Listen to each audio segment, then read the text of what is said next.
Meeting of the Oak Harbor City Council. It is Tuesday, August 15th, and it is 6 p.m. I'd like to call this meeting to order at this time. And tonight I'd like to invite you to stand and join us in an invocation led by Pastor David Parker from the First United Methodist Church. And immediately following the invocation, I will lead us in the Pledge of Allegiance. Pastor Parker. Thank you, Mayor, and members, those who feel led, please join me. Gracious Lord, what a beautiful day you've given us. And as we gather here tonight in this council chamber, we just want to pause for a moment to recognize the blessings that we have experienced in this land. In our diversity, we are all citizens and neighbors of our Oak Harbor City.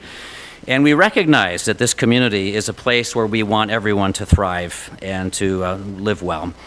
We also want to recognize the important assignment that you've given to all of our elected and appointed civic leaders.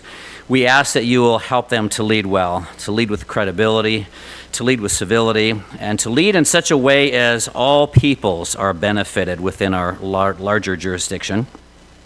God, we recognize also that this cherished and wonderful island is just filled with so many amazing resources. It's an incredible blessing. We thank you for that.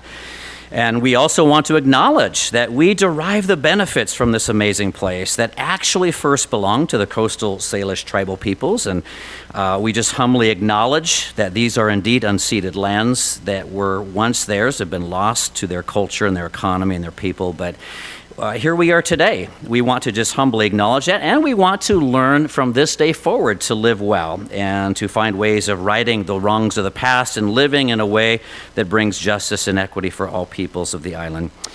As the council convenes here tonight, God, may justice and compassion, may humility and commitment be brought forth in all of their sharing and all of the decisions that are before them tonight. Give this community a sense of togetherness and neighborliness in our civic life. We pray for the citizens and the council members alike, that all of us together will embrace the stewardship and the responsibility of helping our community to thrive. And so we just want to give you thanks tonight, God, for this wonderful blessing of gathering with our leaders. So guide and lead them this night and help us as a community to practice graciousness, mutual respect, civility, goodwill, and trust towards each other and towards all people. I ask these blessings in the name of Jesus Christ. Amen. Thank you, Pastor Parker. Please join me in the pledge. I pledge allegiance to the flag of the United States of America and to the republic for which it stands, one nation, under God, indivisible, with liberty and justice for all.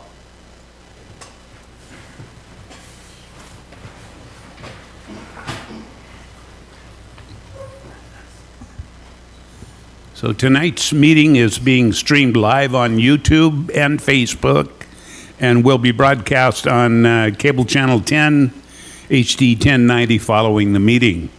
Attendees are participating in person and via teleconference.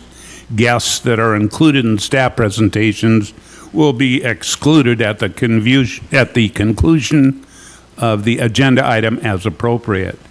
So rather than do a roll call, I think we actually have a full council tonight. Well, no, we don't at this point. Councilmember Marshall has asked to allow him to come in late. So we will be expecting him when he arrives here, and Councilmember Wiesner is participating remotely. So aside from that, we have a full council. Okay. Are there any suggested changes to the agenda? Nope, seeing none, the agenda is approved as presented. So then we'll go forward to the agenda items. Number 2, we don't have any proclamations or honors or recognitions tonight, but we do have a community presentation. And so we'll start with a community presentation regarding the Whidbey Island Marathon, and we'll have a report from Jared Loranger, the Fizz events, with Fizz events, and we'll turn it over to Jared at this time for the report. I think we've got him on remote. Welcome, Jared. Hey, Mayor and Council, good to see everybody. I'm sorry I'm not up there. Excited actually to present today because we've got some great news regarding the race from earlier this year in April. I think they actually have a PowerPoint presentation as well that hoping they can pull up for you to see. Looks like it's going up right now, so there it is. Thank you, McCall. So yeah, I am here today to present on the annual Whidbey Island Marathon. It took place this past April 23rd, and we had everything seemed to work out this year for us. We had great weather. It didn't rain on us. It wasn't windy, and we had a huge turnout, actually. So excited to show you guys some numbers of what we were able to do here. So if we can go to the next slide, that'd be awesome. So this is a presentation that many of you have probably seen in the past. I've just updated it this year with some extraordinary numbers, to be honest. If we're looking down here at the bottom left of this portion, you can see that in 2022, we had a total of 1,239 participants of the race. This year, we were at nearly 1,800. We were at 1,794. So we were at a 500 plus increase year over year, which is huge for this race. And honestly, just a big increase year over year for any marathon across the country or any running race. So that's, we're talking somewhere in the 35% year over year increases. Obviously, some of that increased growth had to do with COVID numbers being down, but the past couple of years before COVID, actually, we were hovering somewhere in the 1,300 range. So we actually saw a giant jump back to somewhere around 2017 numbers, which was one of our biggest years that I've been involved in the race. So super excited to see that. In fact, one of my major issues that I was dealing with behind the scenes was I wasn't sure we were going to have enough medals or shirts for participants. The numbers jumped so quickly that those items we ordered 2 to 3 months in advance, and I was a little scared if we were going to run out or not, and we actually almost ran out of half marathon medals, but thankfully a couple people paid and didn't show up, so we were able to cover everybody, thankfully. Some of the fun numbers there, you can see it in the 2023 reg numbers are increases across the board. Every event was up year over year. The parentheses numbers were what our numbers were in 2022. So almost 100 additional people ran the full marathon, which was awesome.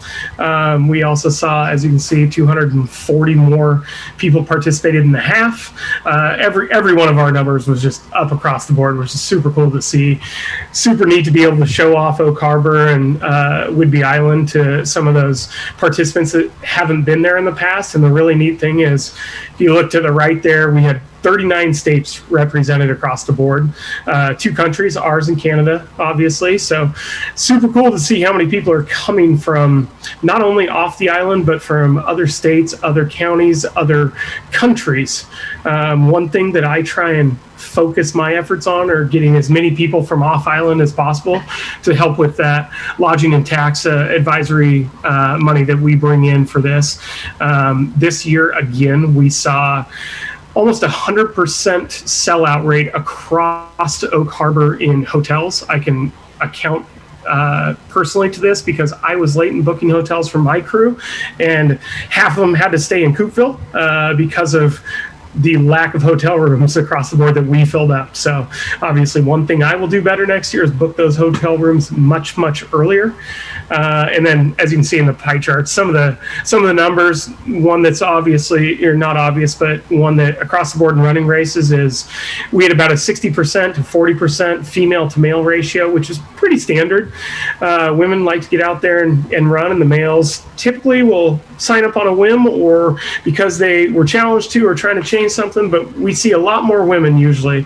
The neat thing is the breakdowns in the events there are pretty standard, but we've got a large amount of people actually that are coming from off island to participate in a half marathon or marathon distance. So what I've noticed the past few years is the kids race, the 5K, the 10K, that's a lot of families from Oak Harbor and from the island itself or Anacortes or somewhere close. And then we get a lot of people traveling in from other parts of Washington, other Northwest states, and other states in general to come run those other distances. And that's because of the beauty of the course, the challenge of the course, and the good things I think other people have shared about the event itself year over year, which is really great to see. And then one stat that I always like to point out is 54% of participants are traveling from further than 50 miles. So they're making this a destination for them to come participate in year after year, which is really neat to see, especially the time of year. It's kind of the kickoff time for good weather for people to run races and participate in longer distance like this. So really neat to see that those numbers are trending, and we're hitting the goals, I think, which is the goal of the city, to bring more people to the island, show off the beauty, show off what the city and the island has to offer. And hopefully those people are coming back for a different vacation at a different time of year. Next slide, please. This one just shows some of the marketing efforts that we do each year. We do print publications across all different avenues we can. Adventures Northwest is based out of Bellingham and hits a lot of our upper Northwest region of Washington, as well as into Canada. Race Center Northwest is based in Oregon, so it hits Oregon and Washington predominantly. Run Guides is one that hits all over Washington, Oregon. We actually pay for direct emails through their efforts as well, to go directly to Seattle and to Oregon and to Washington, to make sure we're hitting as many runners that are signing up for info and news on running races as possible, which is great. We actually increased our Facebook presence this year as well. We did more paid advertising, more posts, more boosts, more everything we could to show pictures of happy smiling faces that participate in this race every year. So I think all those helped. I have Fizz Events has a promotional email database of over 50,000 actual emails that are active in the running community. So we sent out 10 emails this year to directly connect with some of those runners that have participated in the past, but have participated in other runs. So being able to get directly to those people obviously helps as well. And we've got click rates that show those people are actually opening the emails and clicking and hopefully registering right there. And then we actually partner as well with 5 other area races. So a couple of down in Seattle, one in Anacortes, one in Victoria, Canada, and then one up near the ferry terminal there going to Victoria as well, to promote all of our races together. Each one of our races are at a different time of year. So we're trying to keep that running community just running and active and participating in these events. So what we do is we offer a discount to those runners if they sign up for more than one race. So if they sign up for Whidbey Island and Olympia Marathon, then they get a 10% discount for both races, which helps hopefully drive more traffic to our race as well as the other area races, to just keep those people running. Hopefully they get a cycle of events they like to do, and we keep them coming back. Our goal is obviously to retain people year after year. That way our marketing efforts are spent trying to bring back people who already like the race versus trying to get new people to come out and participate. And then here on the pictures, it just shows the bib that actually I think is hanging in council chambers right there as well. And then this is the shirt we did this year, as well as the medals. So medal, we tried to highlight all the different places on Whidbey this year, and we actually copied a sign, I think, from Fort Eby that we made turn into the marathon there.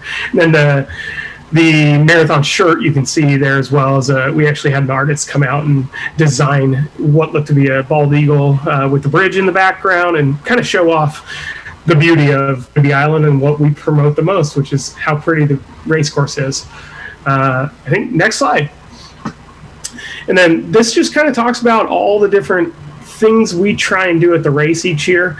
I like to highlight the volunteers every year as well, because without the volunteers, we couldn't make this race happen. There's no way we could do everything we do without those volunteers. And it's amazing how many different groups come out and support the race, from volunteering at water stations to the pre-race packet pickup, post-race celebration. They hang out at the kids' race to make sure the kids are going the proper direction and just kind of corral those kids.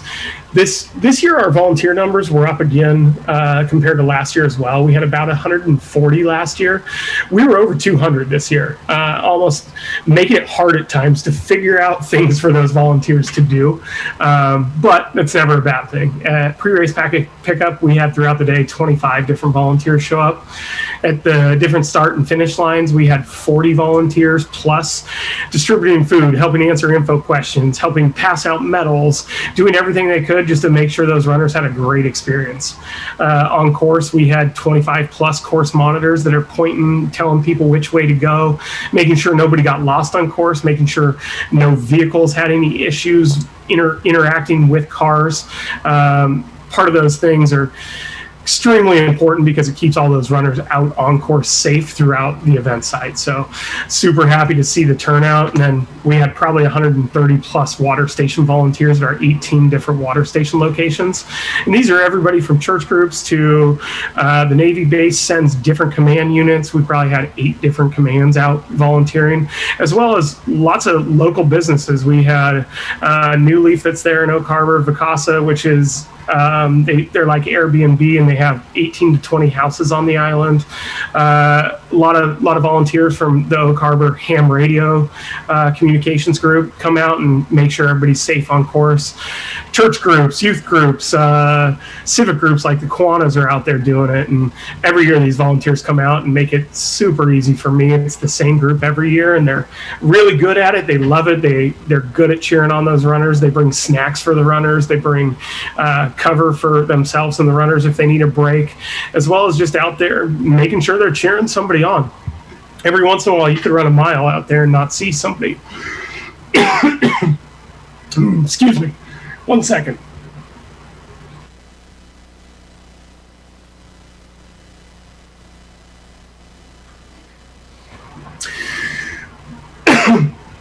All right.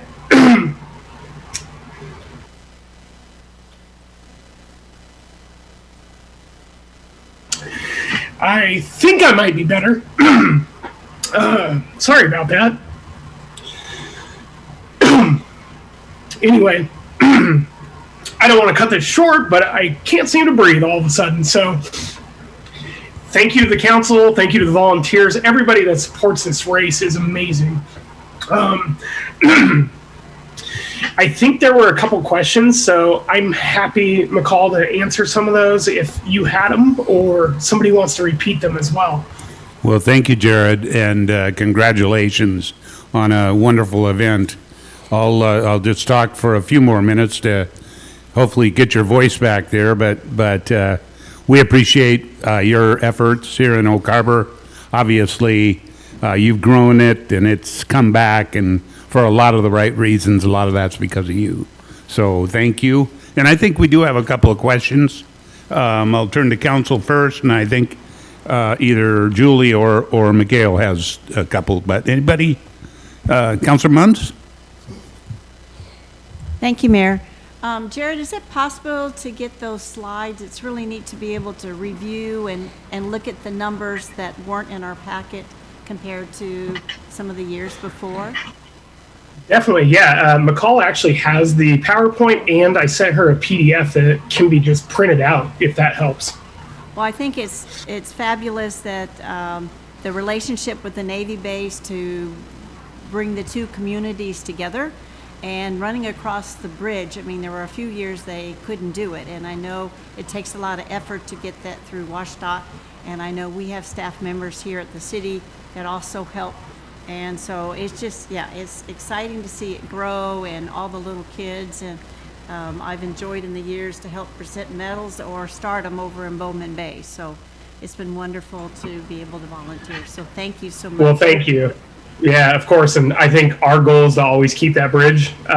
If we can continue to operate under Washington State DOT's timelines, which we haven't had an issue with the past 5 to 6 years, we're going to continue to do it. I think it's what helps to attract people. And obviously, the marathon's not the biggest numbers, but if we didn't have the bridge, I think we would lose some of those half marathon runners too that have come with the marathon runners. So all in all, I think that bridge is amazing. WashDOT's become easier and easier to work with because I think we hit our time frame like we tell them each year. And obviously it's some really neat pictures that we get afterwards too.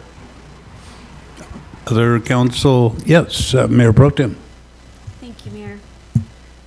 I'm going to be asking a question on behalf of Councilor Marshall. He sent me an email and I told him I would ask on his behalf. And his question is, Jared, what are your long-term plans for the expo? The expo used to have lots of vendors and displays and people could purchase running apparel and stuff. And lately, and I don't know if that's pandemic related, but there haven't been any vendors. Do you plan to Yeah, bring back it's a the great real deal? yeah, it's a great question. And McCall actually sent to me earlier that I meant to touch on, but I could have stopped coughing. So sorry about that. The expo switched to just the package pickup, especially during COVID, because we didn't want to bring people closer than they needed to be this past year. Our goal is to fill out. I really like the location where it is. It's at the start finish line for the race. It's down by the waterfront. It shows the new park. We've got room in there to bring in some exhibitors, different folks like that. I've seen across the board at many of my races as well, some of the even bigger races that happen, like Seattle Marathon. They have a hard time filling out their expos these days because either people have chosen to move everything online for their promotion and their marketing, or they don't have the staff to staff booths as well as keep their shops open.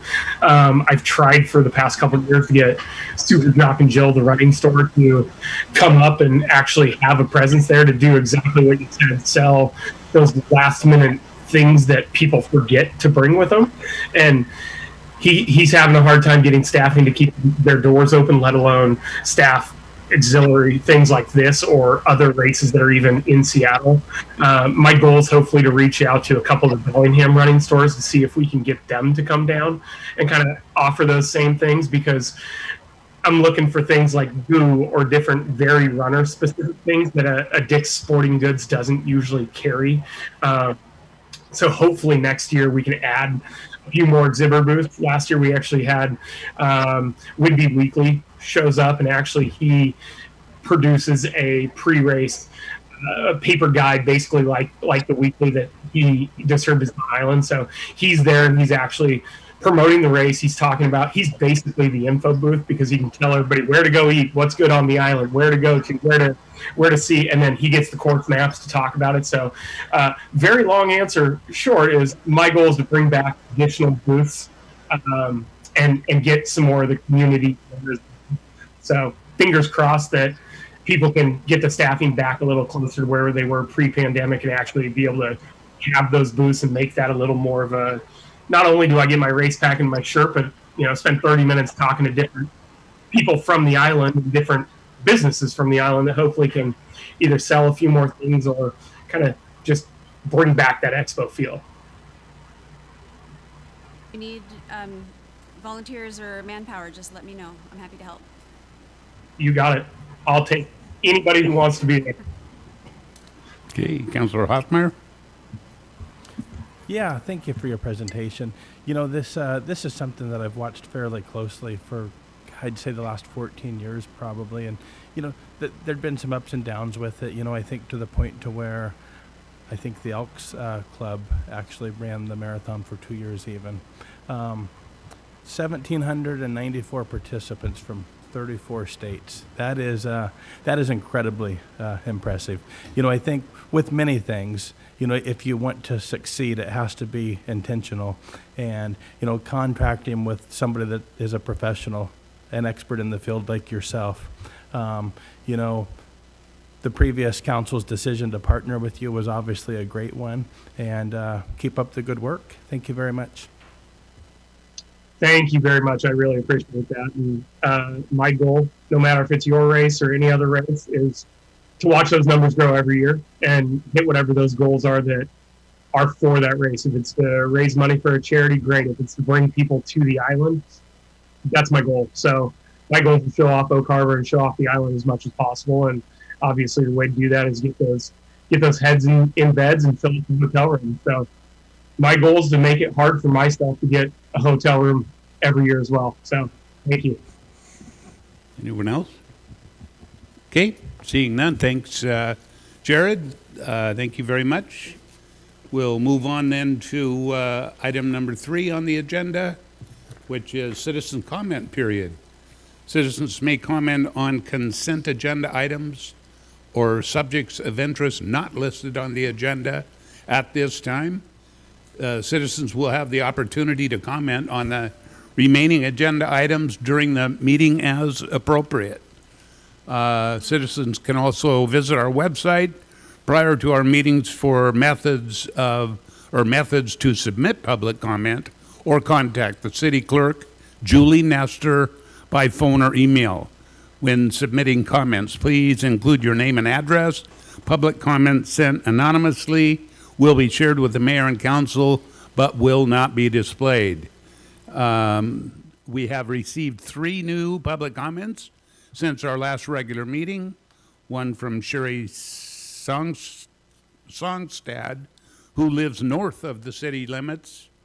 Are we going to show those at this time? Okay. And then one from Mackenzie Powell, who also resides outside the city. And then one from Alan McFeeters regarding LTAC funding. And the comments are displayed here now.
Okay, so at this time, are there any members of the public present who wish to speak to items not listed on the agenda or on the consent agenda? Yes, Pastor? Council, this Thursday, the Oak Harbor Police Department is saying goodbye to my colleague and to an amazing servant in this city, and his name is Reverend Ron Lawler. He served for 13 years with distinction as our police department chaplain, and he's an incredible, believable man, and our police department has been blessed by his presence, and surely countless community citizens have been comforted by his presence and by his love and grace. And I don't know if that's on your radar screen, but I want to name his name. And this Thursday afternoon, the Oak Harbor Police Department is gathering to say goodbye to him. And however the council feels led to acknowledge that and honor his service, I think is a beautiful thing. He is a trusted friend, an admirable colleague, and an amazing citizen. Thank you. Thank you, Pastor Parker. Yes, Mayor Pro Tem. Sorry, now that you've gone to sit down. Where and when is the ceremony or event happening? The celebration or the acknowledgement will be at the police department, I believe in one of their training rooms, and I think it's at 3 p.m. Okay. Yeah, double check on that. Thank Great. you. That's correct, 3 p.m. Thanks, Chief.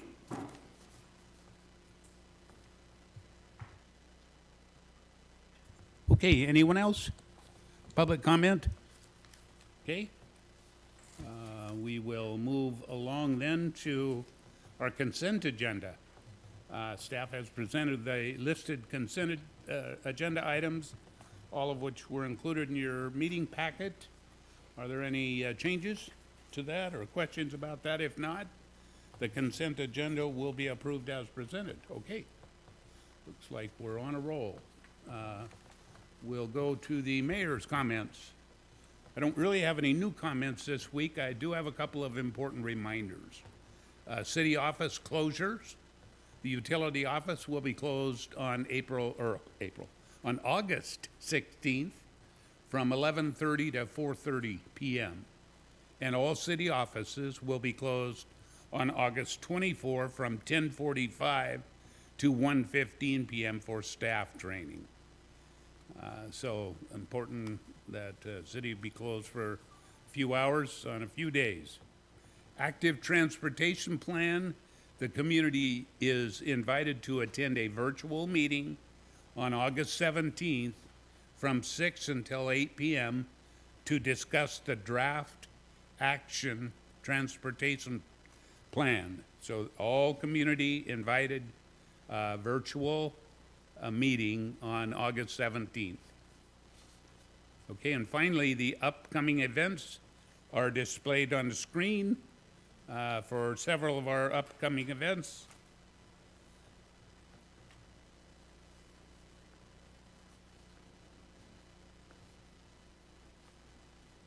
Okay, we'll turn to council for comments. Got any? Oh, yes, Mayor Pro Tem. Thank you, Mayor. I was contacted by a citizen last week about adding an ordinance to our code related to failure to supervise a minor. And I think that that's worthy of discussion. So I would like staff to add that to our next workshop. If our next workshop is full, then the one after that. I'll contact Hillary and send her some examples so she can vet the idea, but it is an interesting concept and I'd like to have a discussion. Thank you. Great, okay. Staff's making note of that. Any questions on that one? Okay. Turn to Councilor Munns. Thank you, Mayor. On and off, we've heard a lot of people just trash our wastewater treatment plant. And in the paper recently, it says the mayor is going to present the award to the staff at our next workshop for the, Outstanding by Washington State Department of Ecology Award. And, but that's just number 10. We have 9 awards. And I don't think they've been published very much. In 2019, we had Excellence in Concrete Construction Award, Washington Aggregate Concrete Association. In 2019, we had recognition for innovation and sustainable water infrastructure, U.S. Environmental Protection Agency. In 2019, let me find it, Excellence in Masonry, a different one, Institution of Washington. In 2020, we had an engineering award, American of Council Engineering Companies, Washington chapters. We had an award in 2020 for another one for engineering excellence for ACE National Organization. We had a grant award, Washington Association of Landscaping Professionals. In 2020, we had the best project, Water Environmental Engineering. It's new record in the Northwest. And we've had, let's see, 2020, got that one. Anyway, number 10 awards. And I've heard many of the council members just trash it. If we didn't have plans to do the wastewater treatment plant, our plant downtown failed. We wouldn't have had hookups. We would have been in a moratorium for 2 to 3 years. That means no business, no new houses. I think I'm correct on this, Brett. But anyway, to have anyone hook up to keep on with our building. So yes, not everything was perfect, but there was a lot of really, really good things, especially for some of the nutrients we take out that no one west of the Mississippi does. And I think we ought to stand tall for what we have. There was some miscommunication and stuff, but the fact is, we were probably the best wastewater treatment plant awarded all of these awards. So you ought to stand proud and say something nice about it once in a while instead of just trashing it. So that's it, and I want to thank everyone who contributed to Help House for our Christmas in July. It's very, very important. Everything is going up, and in 1 week, just to buy some fresh fruit for our clients, we have anywhere from $400 to $500, $2,000 just for some fresh fruit that would only last for a week. You know, fresh fruit doesn't last long. So everything is going up, but I want to thank the community for coming out. I mean, your $5 donation or a couple of cans of beans or tuna fish really goes a long way, and I want to thank you from the bottom of my heart for supporting our food bank. And that's all. Thank you, Mayor. You bet. You bet, Mayor Pro Tem, go ahead. In terms of donating to the Help House, if someone has like a cherry tree or a plum tree that is just, they're just inundated with stuff, can they bring that to the Help House and donate it? Yes, they can. Okay, awesome, thanks. Okay. Yes, Councilor Stuckey. So, we have a little bit of an issue around our city limits, and that is the RV encampments. I mean, we're all aware of them. I took a trip out to Hoffman Road today. It's been some time, and I saw 2 boats that were cracked. One was filled with rims, one was filled with trash. The trash bin that was provided was overflowing. There's a lot of litter there, shopping carts, teenagers playing in the road. We also have a couple of RVs on Oak Harbor Street, and as we saw, Taylor. And I understand these are all outside of city limits, and I understand that most of the public doesn't care about invisible lines, but there's jurisdictions. And so it got me thinking, is there anything that we can do? Because it reflects on us. I mean, whether or not it is our jurisdiction, it reflects on us. Is there anything we can do in an indirect capacity? I know right now the county is discussing it in a workshop recently. I didn't catch it, that workshop, although I did get the recap in the newspaper. Can we write a letter encouraging enforcement of the negative behavior? Can we draft up some sort of an interlocal? Is there anything, and I'm kind of throwing this out there for maybe our chief or unfortunately our city administrators here, is there anything that we can do at all to help with this issue and at least the enforcement of the negative behavior? I don't know if Chief has any thoughts or... Can you hear me okay? Sure can. So that's a pretty open question. Very. I would tell you that the jurisdiction in the county is not our jurisdiction. We've got to be very careful with our partners as to how we wade into things. We can certainly engage in conversations with our county.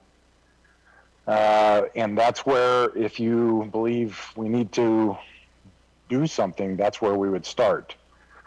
But it's no different than them coming into the city and telling us what to do and how to do it. We would not take kindly to that. So I think we have to be careful with how we approach that issue, and I think it would be through conversations outside of a council meeting, to be frank.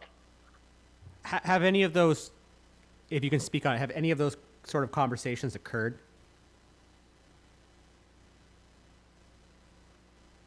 Chief? Well, I've engaged in conversations with the sheriff. I'm aware of some.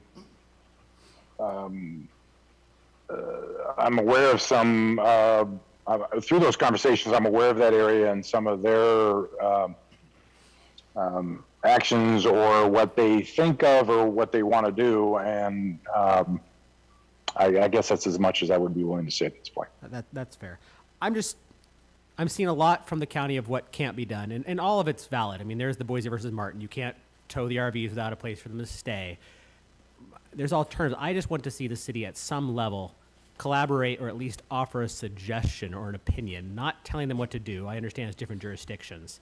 I just want to see us do something to help the situation. What that is, I don't necessarily have the answer, but I would love if that could be a discussion with staff or something. Well, Councilman, I would say we're willing to be partners and good partners with Island County. Sure. We've been good partners with Island County. I think and I hope they know that we're willing to be good partners with them. We don't want to tell them what to do. We're not the big brother. They have their jurisdiction, but certainly we want to help them. And if in our engaged conversations that can take place, then that's a good thing. There are restrictions through the Ninth Circuit Court and some of the stuff we have to deal with within the state, and we're very conscious of that. But understanding your concerns, I will certainly reach out to the sheriff and find out what more we can do to assist them with that issue. I will do that for us. Right, I appreciate that. And I understand, again, it's not our jurisdiction, it's a perception issue, but I'd like to be able to tell folks that send us these emails, we're trying to do something. What that may be, who knows? But if that could be something on our mind, that would be greatly appreciated. Thank you. Understood. Thank you. Thank you, Chief. I know that you communicate more with the sheriff than and what you're even talking about, because we talk about it. You talk about policing, you talk about joint efforts together, when and if necessary. So thank you, and keep up that communication. We appreciate it. Thank you. Councilor Mayor, thank you. I appreciate that. And in fact, I just had a meeting with him on Friday, so we'll keep up that communications. Thank you. Thank you. I turn to Councilor Hoffmeyer. Yeah, and I hope Councillor Wittgenstein will jump in on this as well. Looking at partnerships here, and I think that's what it would be if we were to help solve that. A lot of those individuals do come into the city during the day, and there is a hard cash cost that ends up being. So the partnership that council entered into a couple years ago with the Homeless Coalition was trying to confront that cost ahead of time to save money. So maybe there's some venue there of being able to partner with the county and help them out. On the treatment plant, sometimes a lot of those design and engineering awards, I don't want to call them participation medals because surely they're more than that. But the award that you're going to be presenting, or the award that you're going to be presenting at the next workshop is, basically stating that for 365 straight days, that plant operated as it's supposed to without deviation, and that everything was within the legal limits for the entire year. So what an incredible testament to the staff that's down there. Jack Robinson, Corey, the rest of the guys down there. I mean, we have an amazing staff down there, and I think for them to see that everybody on council supports the work they're doing, and to see that as that thing comes fully online and we get all this stuff figured out, it is operating the best it's ever operated. And there's still a ways to go with it, obviously, but what an amazing staff we have down there, and I'm very excited to see you give that award out. So thank you. Thank you. Yes, Councilor Wittgenstein. I just wanted to kind of piggyback off Councilmember Stuckey's comments, as well as I have a question.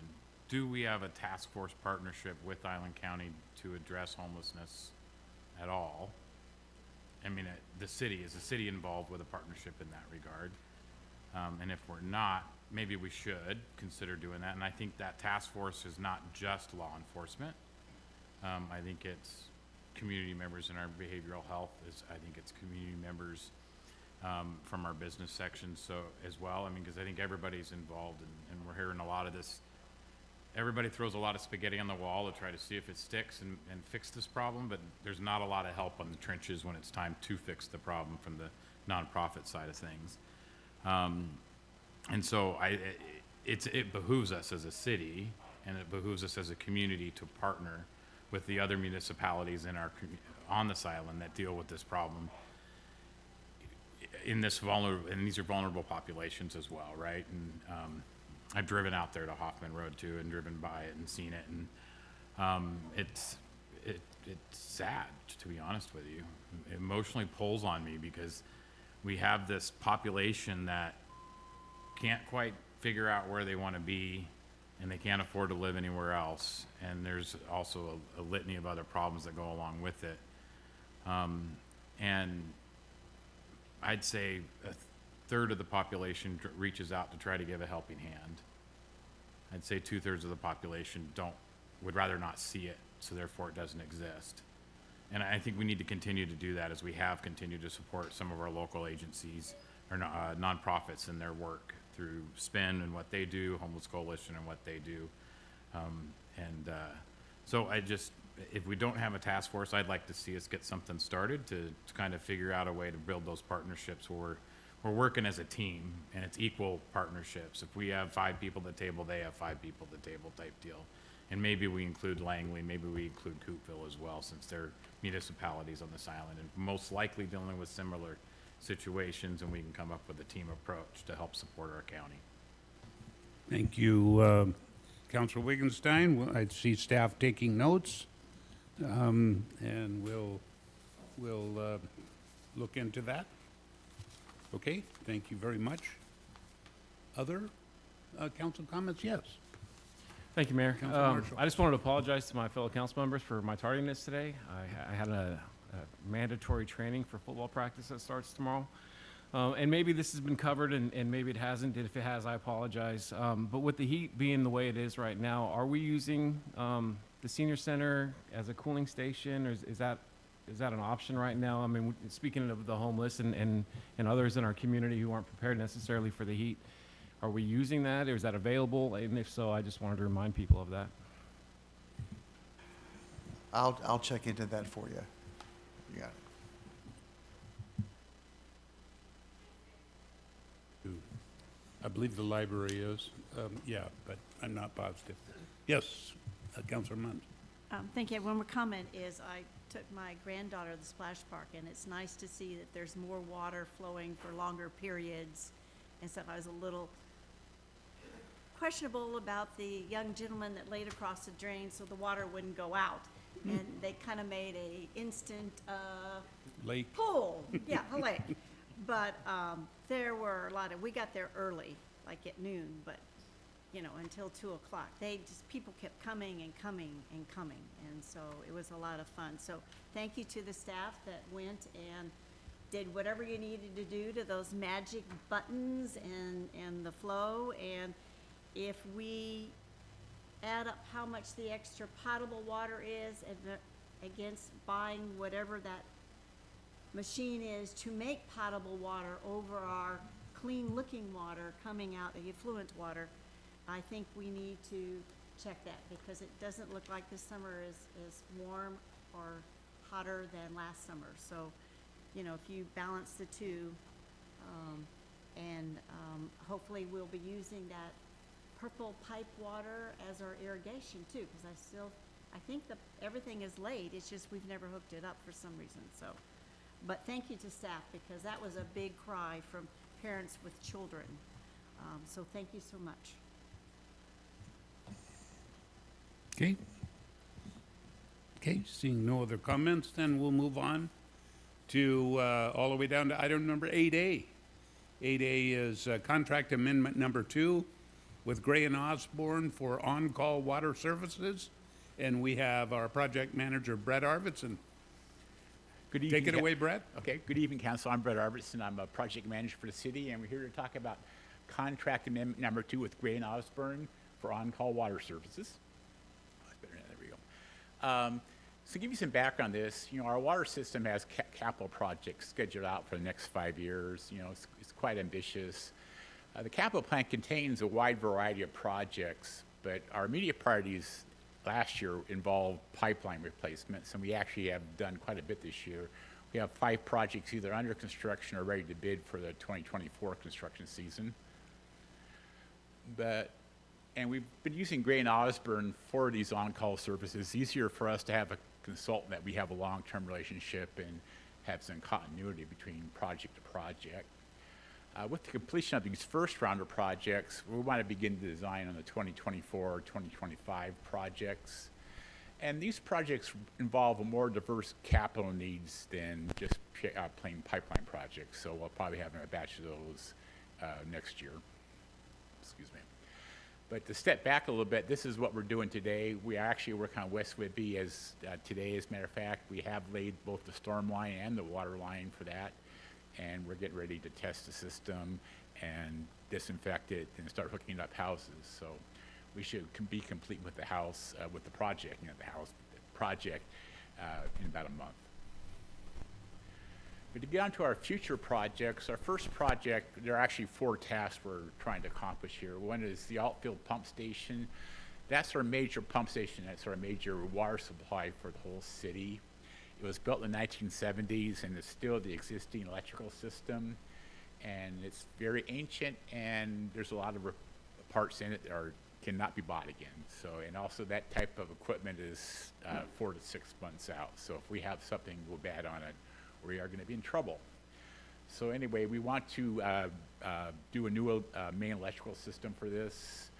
Gray & Osborne will provide the plans and specifications to upgrade the pump station electrical system, and the cost of this design is $72,450. Here's a picture of Altfield. It's got 4 pumps in there right now. The panels are on the back there.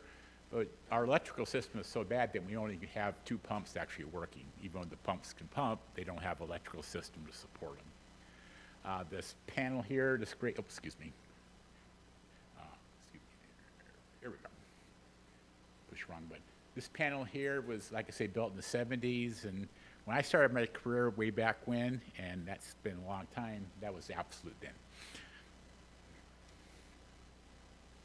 Our next task is our SCADA system. Our water SCADA system controls the operation of the tanks, valves, and pump stations throughout the city. We actually have 8 remote locations that we have facilities at. Our existing control system was built in 1995, and both the hardware and the software are no longer supported. So it's like, how many of us are running a computer that we used in 1995? So it's something that does save us a lot of work, and it does manage the system. We are working with vendors to procure a system, but we do need some technical assistance in that procurement process. So we want to use Gray & Osborne for that. And this cost, this task is $30,000.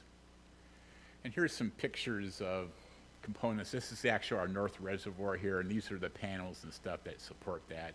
Some of those will be replaced. This is our main reservoir, and actually Altfield pump station pumps to this reservoir.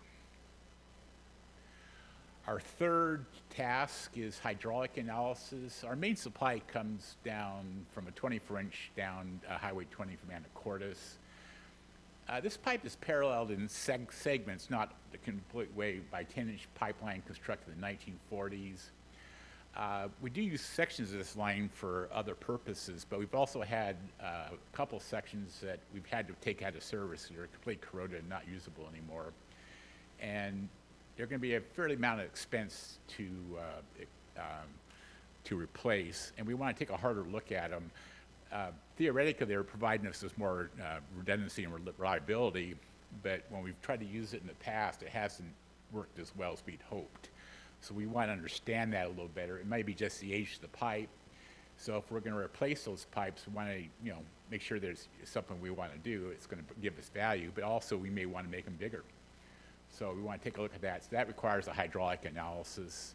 The cost of this task is $29,480 and a resultant report. And our final task is strategic planning. As we move forward, we're beginning a land use comp plan process in the next couple of years. And our water comprehensive plan, while we've just finished the upgrade to it, was way overdue. And we actually, theoretically, we're supposed to do a new one next year. They're letting us push it off because we're doing the comp plan, and they'd rather have us incorporate that. But both these plans will impact our long-term capital needs. Some of our assumptions may be old. There's a couple of them that we might want to change. So as we work through these plans, we're going to need some help looking at capital operational needs and make sure that we're doing things, that we're not doing things that won't work in the long term. So we're asking Gray & Osborne to provide professional assistance in evaluating, scheduling, budgeting, and implementing water-related capital plans. As we look at specific projects coming up, we're going to make sure that they're also long-term projects. The cost of this task is $30,000.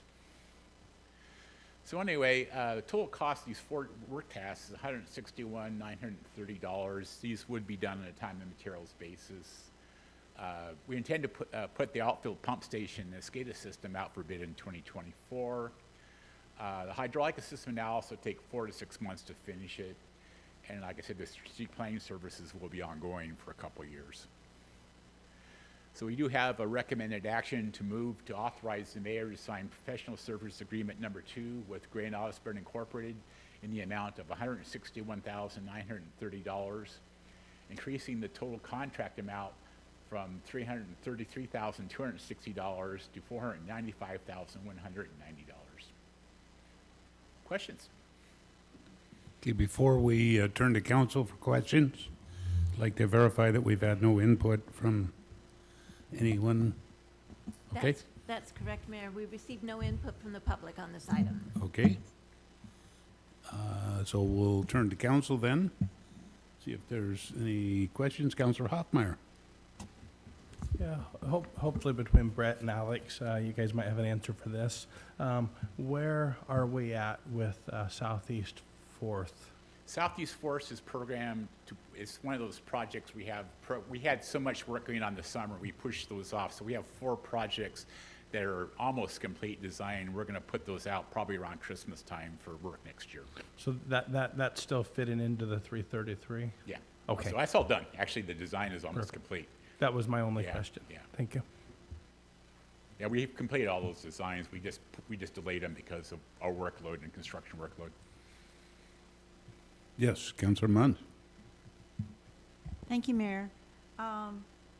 Brett, all these are very important, and I know some of them have been kicked down the road. But it seems like we have a more concrete plan. But if we need a Band-Aid for one of these, a very large Band-Aid, are we going to be able to patch something or whatever until we can do the whole thing, like one of those panels? I mean, The panels, that project is actually been on our capital plan for a long time. And it is a need that we need to do. It's more than a Band-Aid, because we have to, it's one of those things you touch, you have to fix the whole thing because of electrical code issues and all that kind of stuff. It's a very old system, so that's when we've had programmed to do a complete fix for a long time. And I think it's, right now, we would consider that probably our most critical project in the city.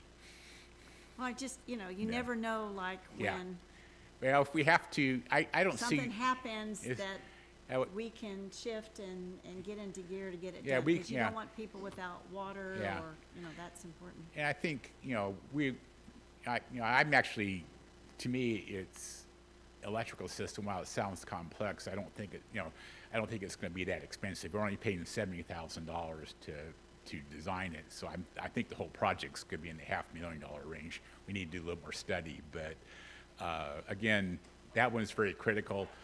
Some of these other ones, like the 10-inch, that one may have to wait a while if we have to, spend major money on it, we feel it's necessary. And the SCADA system is, and again, it's an operational cost for us, and if it goes out, then it's been, like I say, if it goes out, we can't fix it without spending the money. Now, isn't there another SCADA program that runs our? Yeah, it's part of the options we're looking at, is we're hoping to piggyback the system we had down at the clean water facility into the water system, and that may be, because we've already made investment in that system, and we already have a license for that, so we're hoping to expand that license rather than buy a new license. So that's one reason we need a little help with that, to make sure we can implement it. But a lot of that cost is also at the pump stations, because we're gonna have to spend $50,000 per pump station or per location to upgrade the system, but that's gonna happen over several years. It's not gonna happen at once. So some of the capability that our treatment plant has, like whoever's on duty can actually be at home and hear the alarm. I mean, they're called up. They don't Yeah, have to it'd be the- physically sit it'll there be the- for it's- their 12-hour yeah. shift or whatever. So if we have an alarm call, the operator on call will take it. 9 times out of 10, they can log on to it and correct it on the computer. Right. And we're not going to have the treatment plant operators, they're just 2 separate specialties, Right, but right. they'll have the same system. But for the things we need to fix, it would have the similar, where the alarm system would notify someone, not Yeah. who's doing the plant, but I meant have the same capability with the updates Yes. that we can make to it, that the alarm goes off, they get a signal, they can check into it, go to their computer, and all of this kind of thing. Basically, So- they get a page, the on-call operator takes home a computer, they can log on and, you know, you can run the whole clean water facility from your living room, literally. And so the water system is actually half, you know, a quarter as complicated as the clean water facility. It's a lot less real time than that facility is. So, but we're hoping to use the existing main computer system so we originally bought that system. We intended to expand it into the water system. So Good thought, glad we've done that, but that's neat that we're not still in the dark ages about, oh, you get the alarm and it takes 30 minutes to drive in wherever No, you're that- from and all of this stuff. So this is great, thank you. that's to avoid the drive-in, and the treatment plant operators really appreciate it because very, very rarely do they have to drive in anymore. Yes, Councilor Marshall? Thank you, Mayor. So my concern, I guess, is with the 10-inch water main and the lack of the redundancy. Having to wait 4 to 6 months for a study, it's my understanding, and correct me if I'm wrong, but if our main water, if the 24-inch water main goes down, our wells will only have the capacity for, you know, about 3 days worth of water. And so knowing that we don't have that redundancy, would we be money ahead addressing the sections of pipe that we know are rusted as opposed to doing a hydraulic study first and then trying to find money to fix it? I mean, Well, the problem with the 10-inch is that it's not continuous. Like I said, we have segments of it that all it really does is give us some ability to work around the 24-inch, but we do not have a continuous 10-inch line into town. And so that's why I say we want to understand it a little better and make the right decisions. Also, one of our future capital projects is we're going to do a resilience study to look at our water supply needs and reservoirs, wells, all that type of thing, because, you know, that's a major concern of ours. But right now, I think the 10-inch fits in with it, but all it does is give us more operational capacity on the 24-inch. It really doesn't give us a separate water supply to the city. okay, thank you. So with that line being down, and I know this is unrelated to this, Yeah. but where are we at with the replacement of wells number 10 then? Because I know that was something that we had continued when I first got on council. I think- Where are we at with that project? That is coming out of the resiliency study right now, and that's when we decided to push off and make sure we have a comprehensive plan moving forward with it, because, you know, the wells would be one thing, but also the capacity of the wells, that well's only good for 200 gallons per minute. So even if we replaced it, we would not have full resiliency.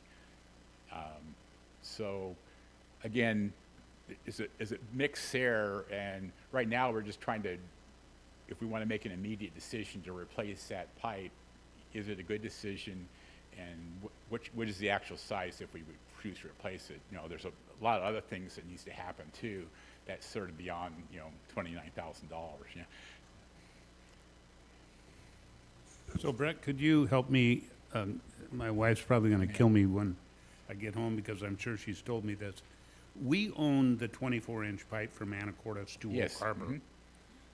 but we don't own the 10-inch pipe. We own parts of the 10-inch, and some of it's actually, as I say, the part that's failed is Anacortes. And So we're not fixing Anacortes' problem, well, are we? that's why we want to look at it, because if they probably don't use it anymore, and so the only person that would benefit from us, so they expect us to pay for it. So this analysis might mean that they'll want to join in and help us. Yeah, it'd be help us a little bit with that, yeah. Okay. But yeah, they're looking at it right now. It is their sectional line, and, you know, they're saying it's going to be kind of expensive to fix. And like I say, we're not sure if it's going to benefit us any. And the Navy fits in somehow. Yeah, the Navy is concerned about resiliency, and their first comment was the same as Councilmember Marshall's. We want redundancy, and we have to say, do we actually have it or not? Because the Navy would then be responsible for half of any of our cost. Okay. Well, it'll be an interesting Yeah, analysis. like I say, I think it's well worth our time to do it methodically, and we may find some other things. Like I say, it may be a better idea just to run run some bigger pipe and get more resiliency out of it. And we made it for the same amount of money to be able to do that. It's interesting that we own just parts of the pipe. Yeah, it's, of like the I say, Kennedy. that was built in the 1940s, and, when we didn't build the big line to the 70s, and so there's lots of hodgepodges around. Okay. Clear as mud. Thanks. That's why it's failed, because the line just old. Yeah. Yes, Councilor Wittgenstein. Just quick to help those who may not understand all the terminology out there listening, the whole 24,000 people that are tuned in tonight. Good, little humor. Hydraulic system analysis, what's that process? We look at that and we do computer modeling, so, water, I'll try not to get too engineering-wise or too nerdy about this, but how water moves from one place to another is a function of hydraulics, pressure, flow, pipe size, and what we have with all these systems is a pipe network, so how all these systems work together can be, and sometimes you can get little loops that go around and take capacity away. So the hydraulic analysis is essentially a computer model that models that system and how it actually works in different conditions. I've done a lot of it in my time, but it's very useful for us to understand that, because the fact is we're seeing some capacity loss when we try to use that line. Tells us there's something weird going on there. And like I say, it may be just a function of the age of the pipe, but there may be something else going on there too. Like I said, we don't have a good feel for all that old pipe. Thank you. Okay. No more questions? How does council want to move forward? Yes, Councilor Hoffmeyer. I move to authorize the mayor to sign professional service amendment number 2 with Gray and Osborne Incorporated in the amount of $161,930, increasing the total contract amount from $333,260 to $495,190. Second. Okay, we've got a motion by Councilor Hoffmeyer, second by Councilor Munns, and that motion reads exactly like the recommended action before us on the screen. Seeing no other questions or input. Oh, yes, Councilor Marshall. Thank you, Mayor. Just one more, Mr. Goldman, do we have the money for this? Yes, it's budgeted. Good question. All in favor signify by raising your right hand.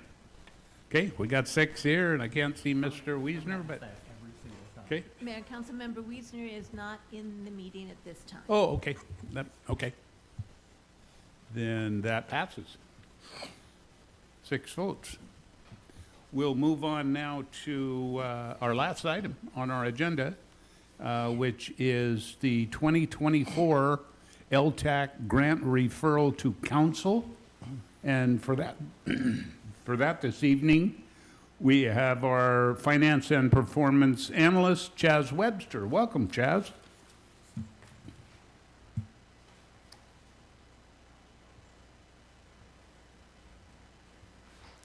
Welcome, Chaz.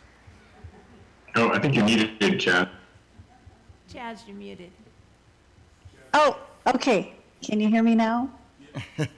Yes, we can. Are you good? Okay, thank you. All right, so here we go. Good evening, Mayor, Council, and staff. Chaz Webster, Finance and Performance Analyst. This presentation is to set the 2024 grant funding and decide on any changes to the Island County Joint Tourism contribution. LTAC is required to be established per the RCW 67.28.1817 and also under OCARBOR Municipal Code 2.66.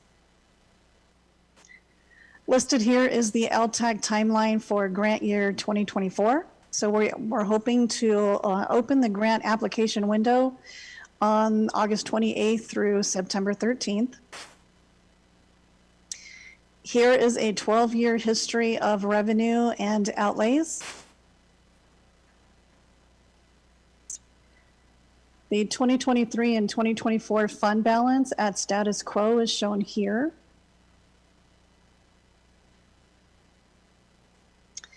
In the last workshop, there was discussion of the Island County Joint Tourism request to reinstate the 1% commitment. I have 3 scenarios for you to consider. Scenario 1 considers no change in the contribution to Island County Joint Tourism, provides an additional 2024 grant amount of about $169,000, total expenditures at $350,000, and this leaves the 2024 ending balance at approximately $684,000. Scenario 2 considers a 1% commitment of $87,000 to the Island County Joint Tourism, keeping the total expenditure at $350,000. We would have to reduce the additional 2024 grants to $102,000, still leaving that 2024 ending balance at $684,000. And scenario 3 considers 1% commitment of $87,000 to Island County Joint Tourism. Consider increasing the total expenditures to $415,000, giving an additional 2024 grant amount of $167,000, and leaving the 2024 ending balance at approximately $619,000. Once your decision is made, the suggested motion is available for you on the screen. With that, I'll turn to Councilmember Stuckey for further comments. Thank you.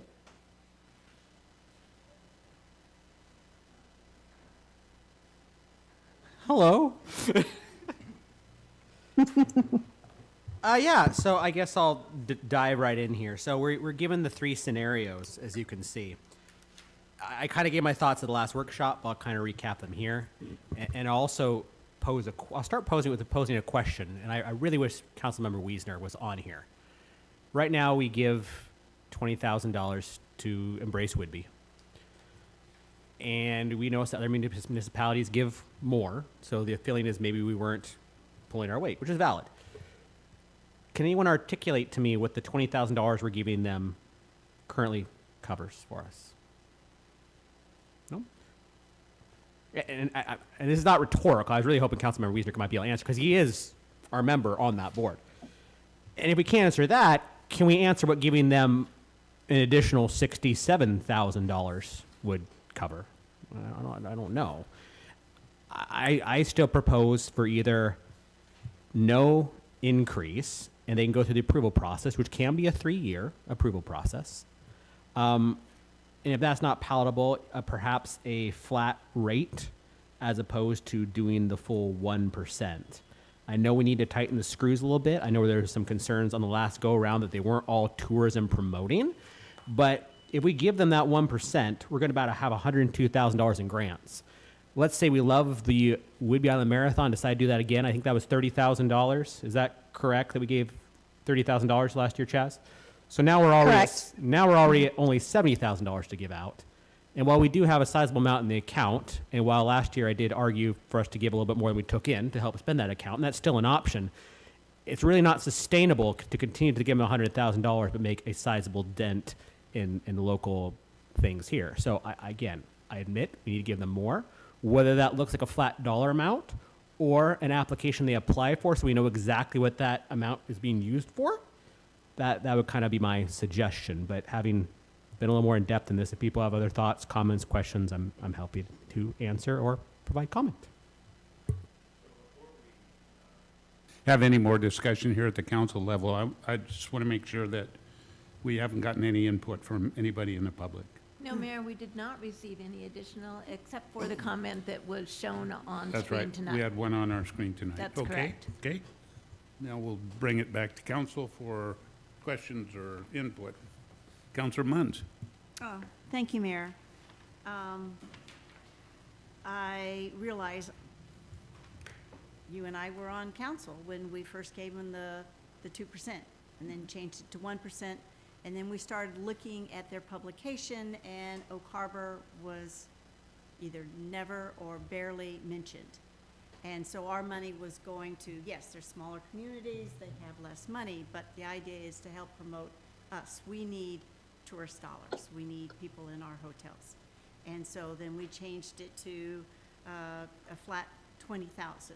And at one point, we were getting more money than the county was, and I think that was early on. We gave more money than the county and went, wait a minute, what's wrong with this picture? if the chamber, who is our big power handle for tourism and promotion and stuff, can come with a plan, yes, it's maybe not finite, but a plan on how they would use the money and how much they need for 3 years, knowing that they can plan for 3 years. They can plan on who they need to keep employed, they can plan on this and that, and they can do it. I think if we're going to up the ante, which I don't mind doing, but I just don't want to give them a blank check and not really know what the money is being used for. Why are we going to treat joint tourism different from our own tourism bonanza here in town that also, you know, helps our businesses? They run workshops on how to start up a new business, how to, you know, advertise for things, or clean up your Facebook page, or, I mean, they do workshops to help our businesses. They bring in speakers and stuff. But we know, and I asked the chamber, and when they do an event or something, they get done, they write it all up, and then they submit just that portion then. They don't wait till the end of the year to submit them all at once. So if they need reimbursement quickly, then they get that all done. So I want to give them more money, but I want it to be accountable, and I don't think that's too much to ask for them. They deserve it. They've really come on board, you know, but if the chamber, you know, with their Facebook and all the stuff that they do, if they have to write out a plan, but they have the 3, we also have PBY. They're on a 3-year thing, and is there one more, Mr. Stuckey? Chaz, is there another one there? So there's the chamber, they have marketing and operation, we have PBY, and I can't hear you. You're muted. Hi. I don't know why my button isn't working, but okay, sorry. Hydros for Heroes. Oh, that's right. And then Tour de Whidbey. Tour the Whidbey, okay. Yeah. So if other groups can do it, even with the inflation and stuff like that, I don't think it's too much asking them to also do that. And if we wanted to, you know, vote on an amount tonight, they will put in their plan. But also, part of the contract, when I looked up MRSC, was they're supposed to submit, you know, how they spent it, and did they do everything they thought? Was it more or was it less? And I'm guessing, Chaz, are you the person that goes over the reports to be sure they have spent it how they thought they would, or about in that area? Otherwise, we shouldn't get the money. They are required to do an Exhibit B. However, my predecessor, when I was just using her template, they weren't listed. So, you know, unfortunately, I haven't been getting that information from them, but going forward, absolutely, yes. Well, I thought that was part of the legislation, that we get this money, we can dole it out with the LTAC advisory group who brings it to us, and but they're also supposed to do a report, and if they haven't been doing the report, then they shouldn't even be allowed to me, to submit an application the next year if they didn't follow through on that signed contract. They actually signed a contract with the city. So, but no, I'd be very much in favor of upping the ante for them, but I think they should be able to do some sort of plan and turn it in. They shouldn't be treated different from anyone else. So that's just my opinion right now.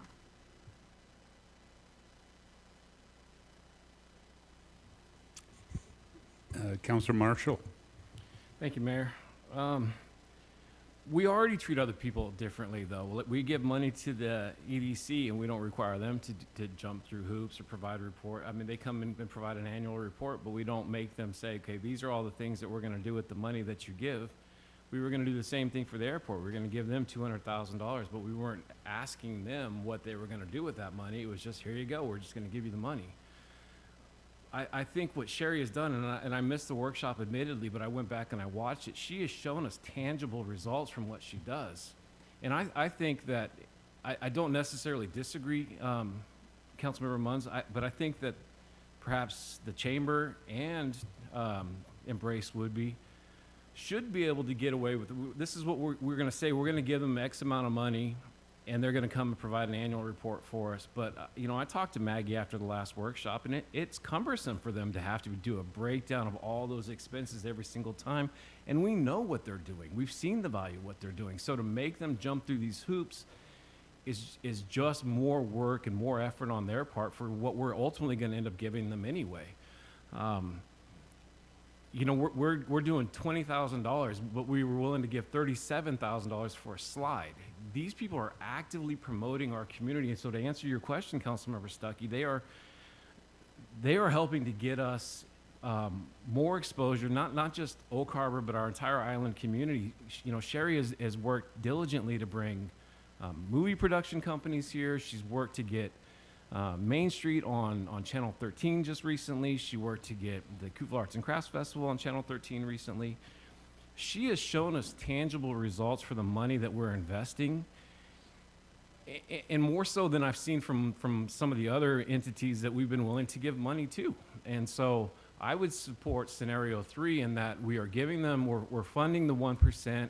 We're not necessarily taking away from the total dollar amount that we're giving to the other organizations, and we're still having a healthy balance fund balance at the very end. So I think scenario 3 provides a win-win-win in that they're getting the money that they need to help to promote us, and she has shown what that promotion equates to in dollars and cents. More so than what I've seen from the EDC or from the other things that we've been willing to give money to. And so for me personally, I support scenario 3. Councillor Hoffmeyer. Councilmember Marshall's quite the salesman there. I agree with a lot of what he said there. I would prefer, a flat dollar amount of, say, 40,000 for them. But I could see being willing to vote for scenario 3 if that's the only way to get them a little bit more.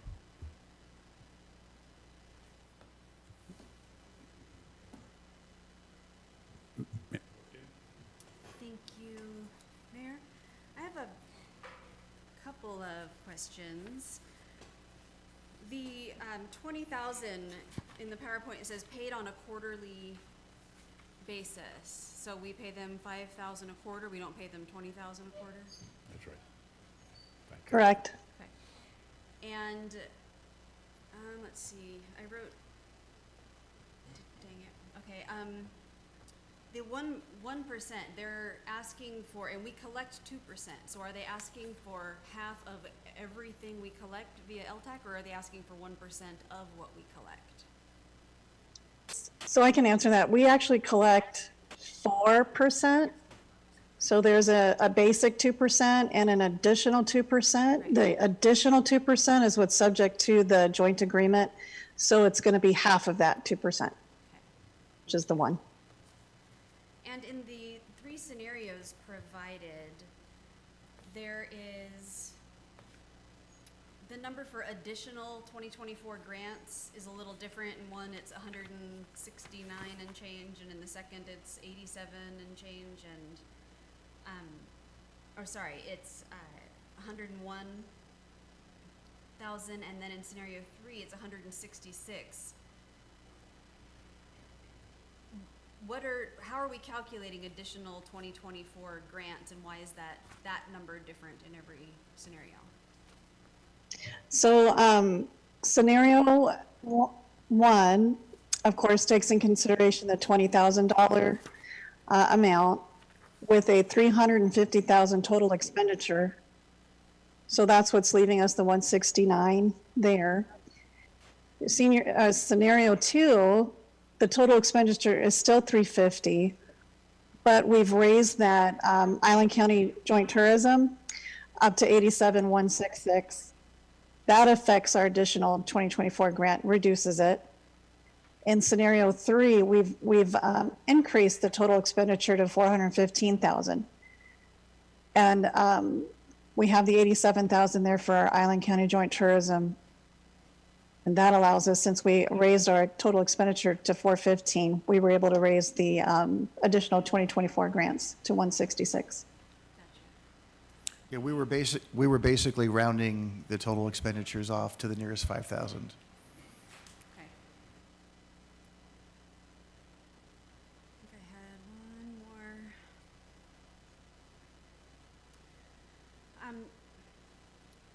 I think that's all my questions, and in terms of comments, I think, yeah, I would support giving them more, and I understand the rationale between wanting them to compete for the funds just like everybody else does, but similarly to the chamber, you know, unlike an event like Hydros for Heroes or the marathon, when you're just generally promoting tourism, that's not a one-time event where you can do a head count and, you know, measure the sales tax for that particular weekend. There's not really any way to quantify the results of their advertising, unfortunately. I mean, Sherry she is able to keep track of some of the quantifiables better than I would have expected, but it's a little apples and oranges when it comes to competing with other events for the funds. Yeah, that said, I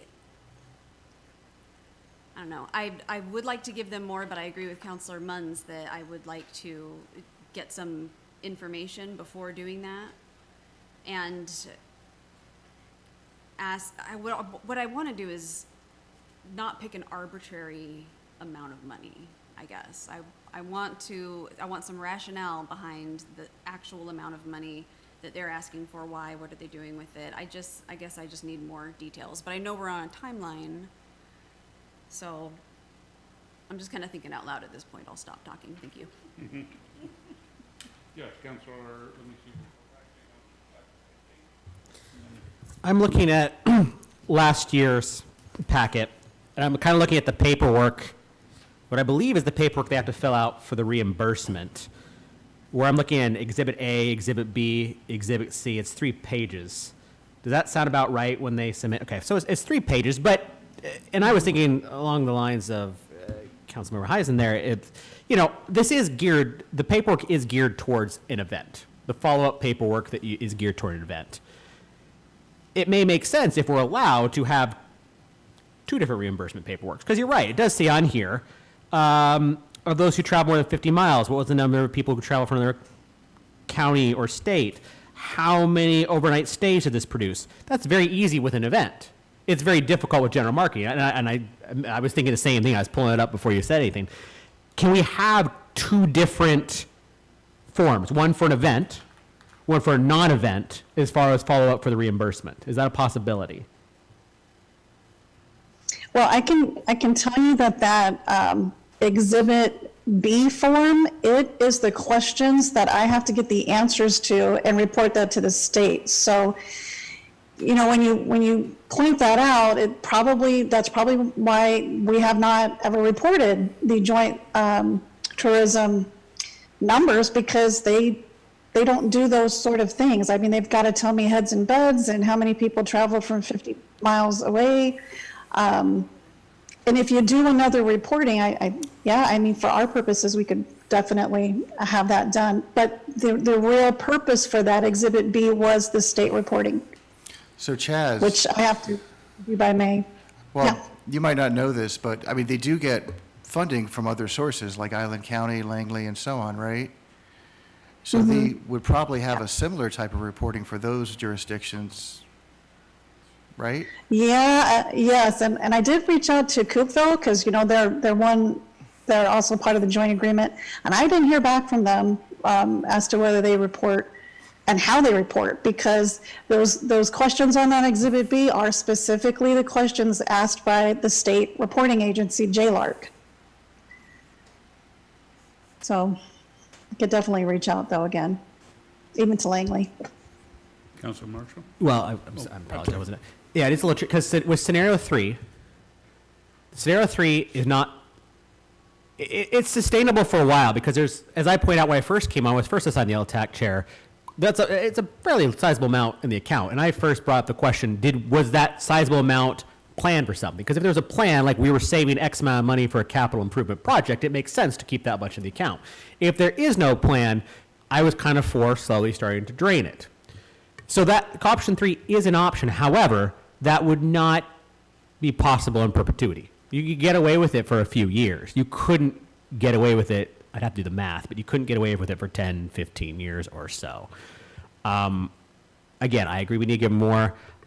I do wish there was a way for them to apply so that there's some checks and balances that make it a little easier, because it is difficult to do it based on, how many people did that bring in? Well, that's a hard thing to quantify. So again, I'm all for giving them more money. It's just how we do that and what sort of ask is there. And you're correct. There haven't been asks on the other money that we've given. Maybe there should be on there as well. I mean, maybe it's a shift in culture for all things we give out. It just depends how you look at it. From Marshall. Thank you, Mayor. I believe we do have the oversight in that Councilmember Wiesner sits on their board, does he not? So we have direct oversight. We have a member of our council that sits on their board and sees how their money is being spent. And so, and correct me if I'm wrong, but if I do think I remember from the workshop that Sherry said that they have tied their Airbnbs or some of their reservation systems to their website, so they actually have a quantifiable way to see how many people are coming and spending the night, and then as part of that they can track where these people are coming from. But this is a regenerative tax. This is something that if we're not putting heads in beds, we're not going to continue to rebuild that fund. And so it won't be sustainable in the long run if we're giving to organizations that are not truly bringing heads in beds, whereas I believe Sherry has been able to show that she is bringing heads in beds, and she is actually then contributing more money to that revenue base that we're trying to spend from. So, thank you. Councilor Wittgenstein. Yeah, we're spending money and trying to figure out how to do it the best way, and it's never an easy conversation to have. And I believe through the workshop, I'm in support with Councilmember Marshall on this, that Sherry did present what they had been doing and what they were doing and the ways they were tracking going forward. And, we got to give them something more than what we've been doing, because they are starting to push it out. I was at the workshop in Leavenworth, and we were talking with a city administrator from another community down south, southwestern Washington. And this individual was, says every time he goes to do a search for, something, Oak Harbor's popping up as a place to go visit. So it's there's stuff happening, and that might be our chamber that's doing most of that, from what I understand, on that regards, is this new stuff that Maggie's been doing for us and whatnot. That's the type of thing that we're going to come out of this. And I think if we make it hard for them to come ask us for money, why would they continue to do things for us? And why would they continue to, I think that was part of her thing. They have not applied for grants in the process in the last couple of rounds because it got denied, or it was half of what they asked for, or, and how can they budget their growth and future and bringing our tourism into that going forward? So I too believe scenario 3 is a nice little picture. The question is in the additional 2024 grants annually, those are what we suspect we might get in requests, other than what we already know we're kind of going to get on an annual basis. Am I correct? Correct. Okay. And so that's going to change by applications.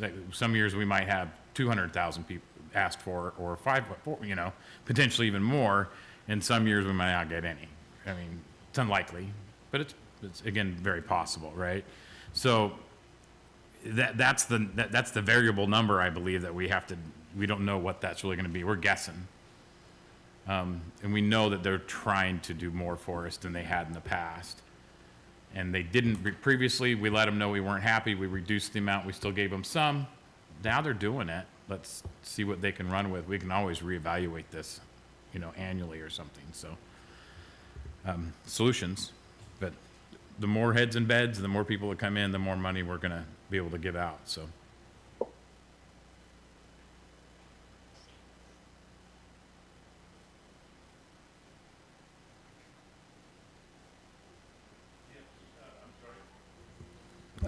Go ahead, Councilor Munns. Thank you. Councilman Marshall, very good comments and stuff. So if we're overburdening the chamber and we know what they pull it, and we have a representative on the chamber and we have a representative on joint tourism, why don't we treat them the same? And they either don't do reports or we require a mid-year report, but they both can see from their Facebooks what's coming up.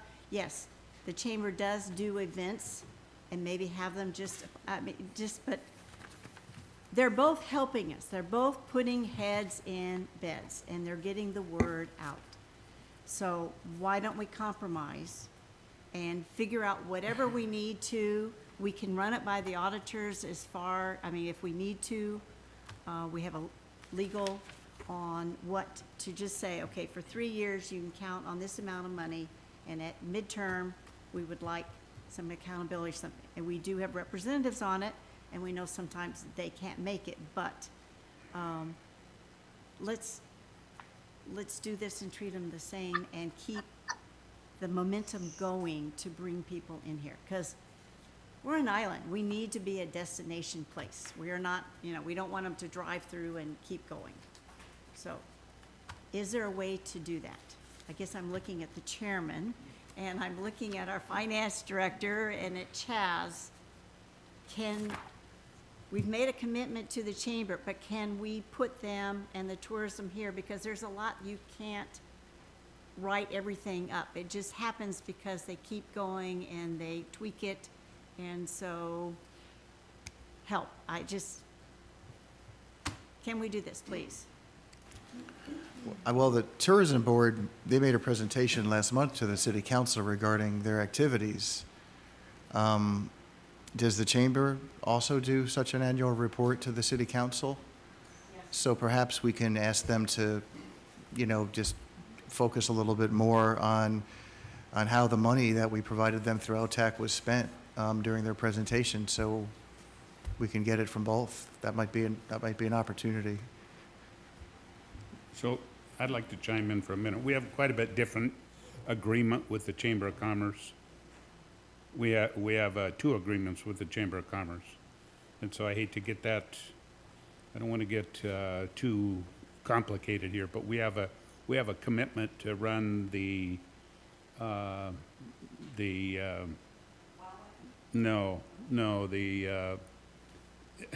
visitor and information section. And I came from a city that tried to do that themselves, and it was about $250,000 minimum for a smaller city than this to do it. So our city is thankful that we have our Chamber of Commerce willing to do that. And we have a contract with them to do that. I believe that that's one contract that I would not recommend compromising. That would not be smart to compromise that. Now, if you want to compromise the other 3-year agreement we have with the Chamber, which this possibly will do, I would assume it will cut down on some money. After the 3 years. Yeah, after the 3 years. Then that's part of the choice here.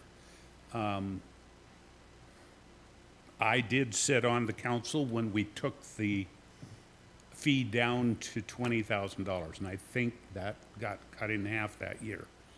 And we just did not think that the Tourism Board treated North Whidbey like they did South Whidbey. The executive director lived on South Whidbey, and they had an office down there, and we just didn't think we were getting the same treatment.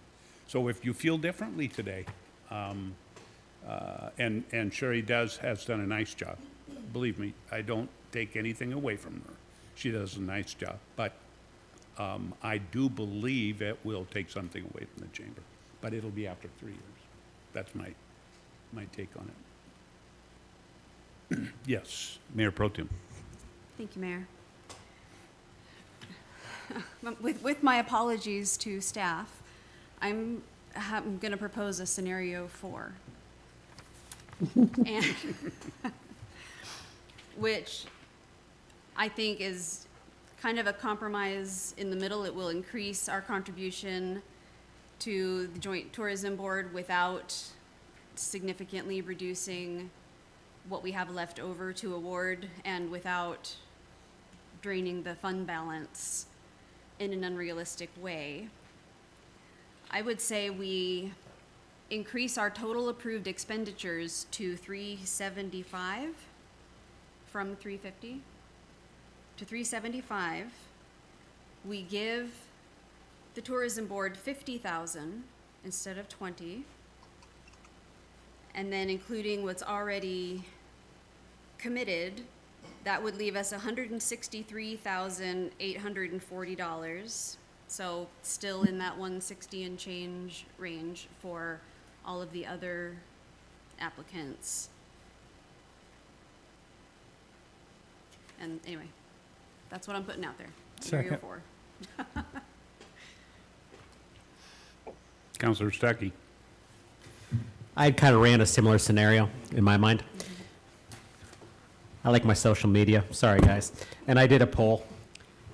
12 responses, which 12 more responses I get from them both things. 5 people said keep it the same. 2 people said give them the 1%. 5 people said an increased flat dollar amount. The only disadvantage to an increased flat dollar amount, I'm not saying I'm opposed to it, but the only disadvantage I can see is hypothetically, you have a COVID year and tourism goes to 0. We still owe them 50 grand. Highly unlikely scenario, but possible. Anything we sign with Embrace Whidbey, how long are we locked in for? Is that at our discretion? If we agree to give them the 1%, if we agree to give them a flat dollar, how long are we locked into that? Well, you would have to, we have to sign an amendment to the agreement, and it's going to remain that way until you sign another amendment to change it. Because again, with option 3, there would be a time where it would not be sustainable. So you can't be there forever. The other thought I had, and I'm okay with the 50,000. The other thought I had, which Councilmember Marshall, I didn't even consider, they do have all that reporting data. With the chamber, their last grant, one of them was for marketing. So clearly they're finding a way to report. And the reporting, it's 1 page. It is 7 questions. Now granted, it's going to do a little digging.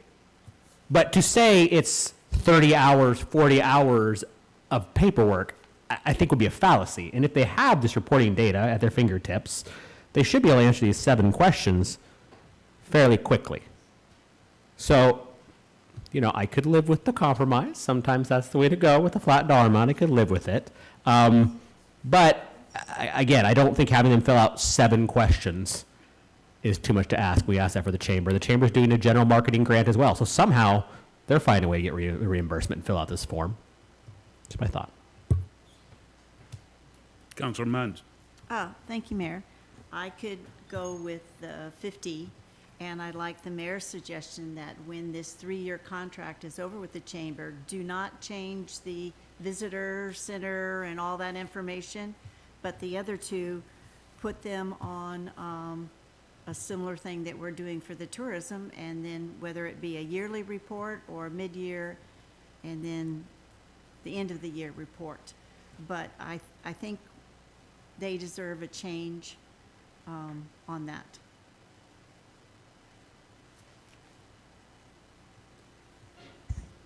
Councilor Wittgenstein. So, piggybacking off Councilmember Stuckey there on this, how long we're locked in with this amendment, can't we just put in a biannual review and in that amendment so that they can then, they get this 50,000 for the next couple of years, and by then the 3-year, or in line with that 3-year contract, so we're negotiating both of them roughly at the same time, moving forward. This is a decent compromise, I think, to what was been put out there. So, I mean, those are just my thoughts. Make sure we have that in there. I don't think we should have a blank piece where they're not being reviewed, even if we continue it. But if we want an opportunity to change it gives them an opportunity to know that they're coming up on a review where we might be making some changes in their favor or not in their favor, so that it's not just all of a sudden.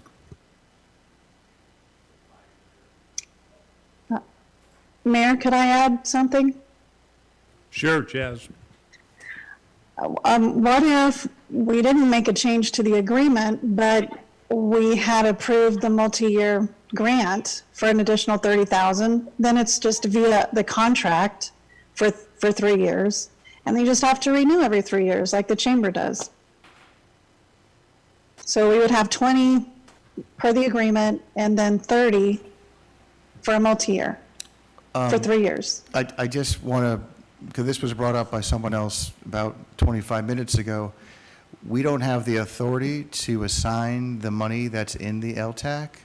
The LTAC committee, all the city council does is provide a pot of money and says, LTAC committee, please look at the grant applications, evaluate them, and come up with your decisions and bring them back to the city council.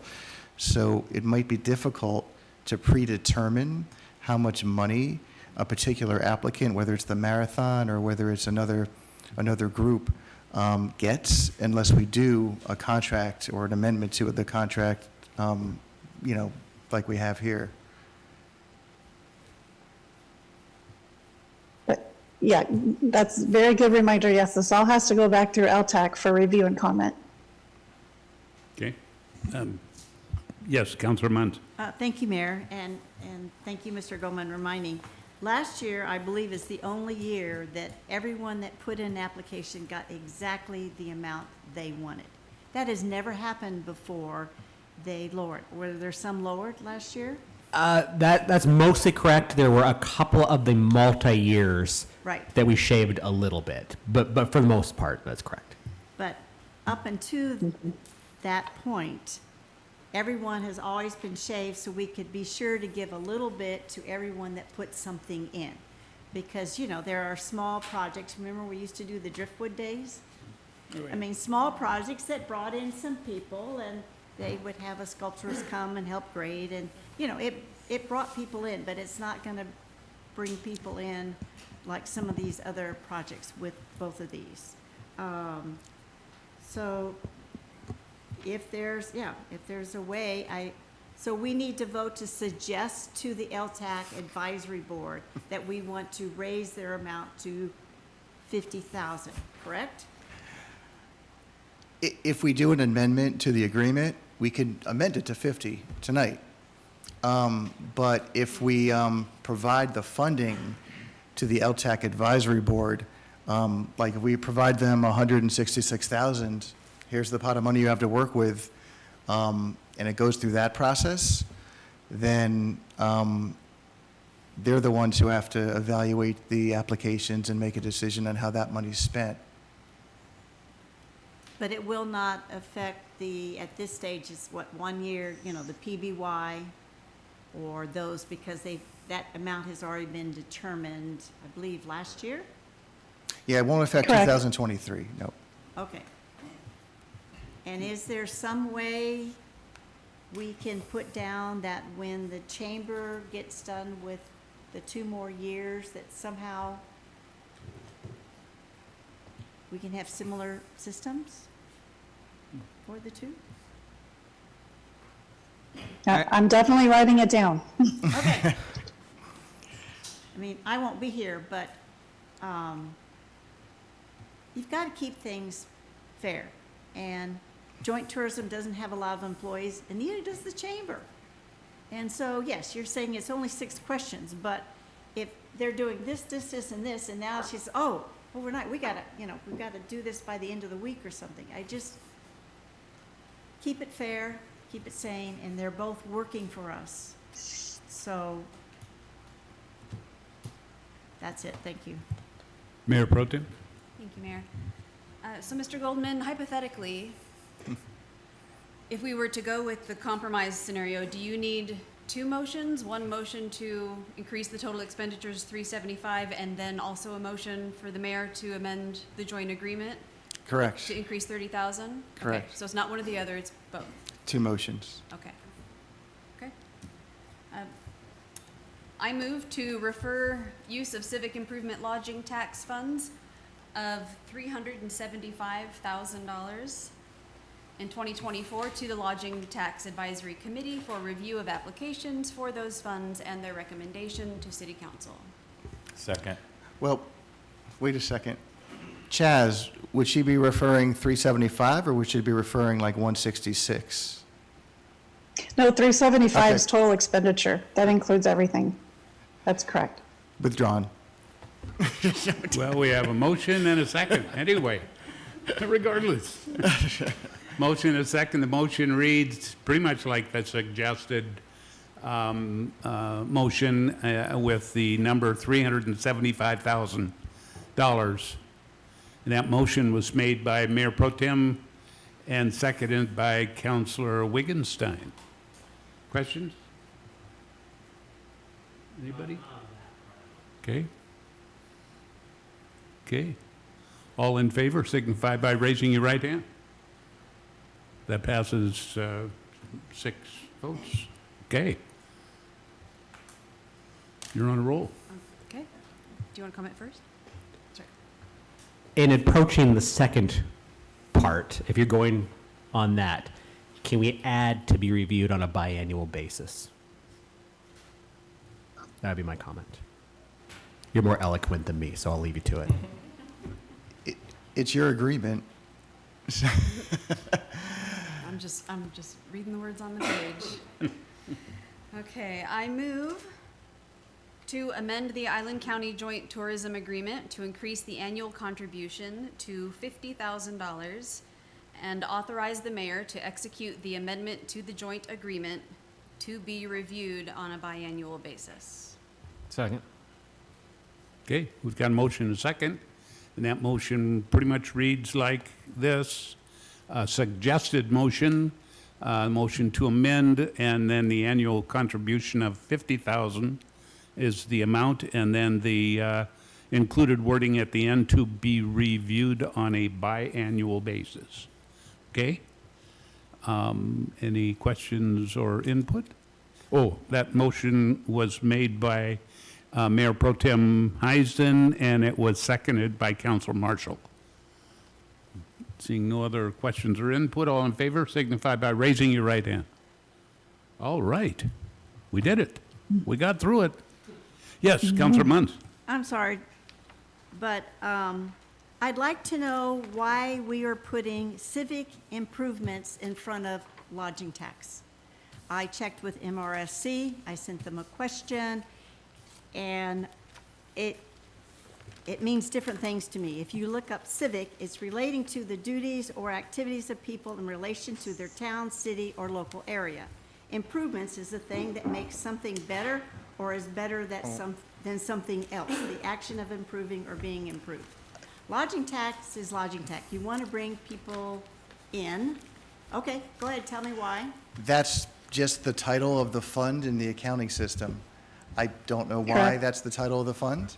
I've never seen it before the entire time, almost 16 years, the civic improvement. I've never seen that, and it's never been mentioned. It doesn't fit. Civic improvement means it's like capital projects. And we can do bathrooms and we can do some things. So I suggest you find another line or just put LTAC. No, I think I've seen it before in this city. I've certainly seen it before in this city. I've seen it the last time we did I don't it. remember. Well, let's go back and look at it. It's pretty easy to find.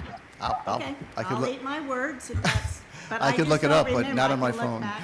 Okay, well, you need to look it up because you're on the I'll look bubble, it up. buddy. Yeah, I can chime in here if you'd like. Oh.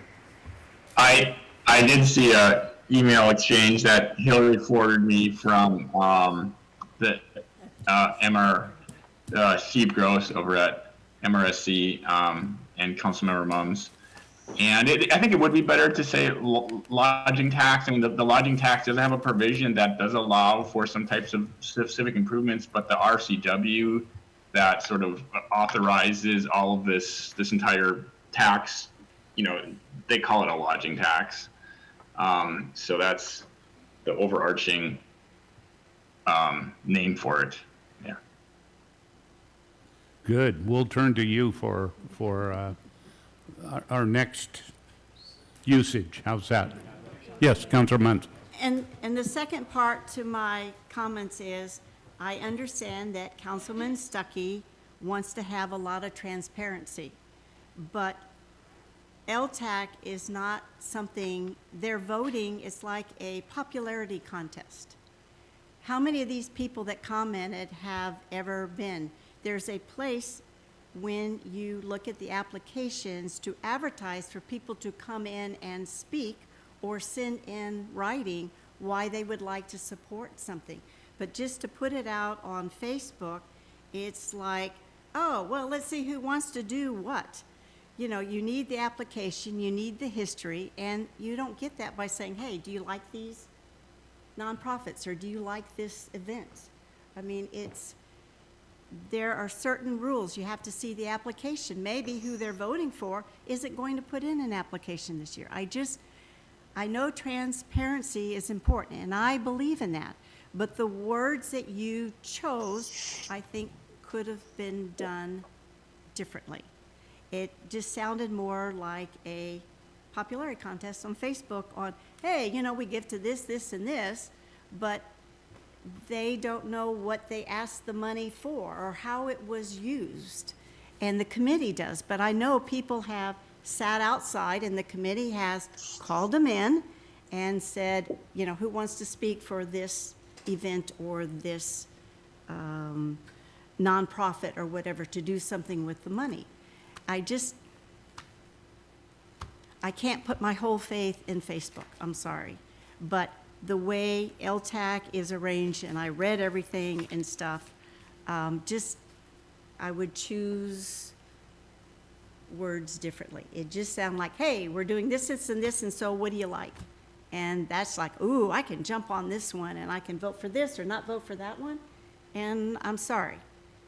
I'm old, but I'm not that old. And I've worked on the LTAC before, and maybe we need to do a better job of asking people to come when you're looking over the applications and putting a list out about, here's the people we received applications from. If you'd like to come and hear their thing and put a word in, very positive or not, on why we should or shouldn't. I think that's it. Thanks. Councilor Stuckey. I'm not sure I understand your comments, but I think it'd be more appropriate to talk about it after the meeting. Okay, anyone else? Any business? Seeing none, I will entertain a motion to adjourn. Motion to adjourn. We have a motion. Second. In 2 seconds. All in favor, signify by raising your right hand. Thank you. Thank you.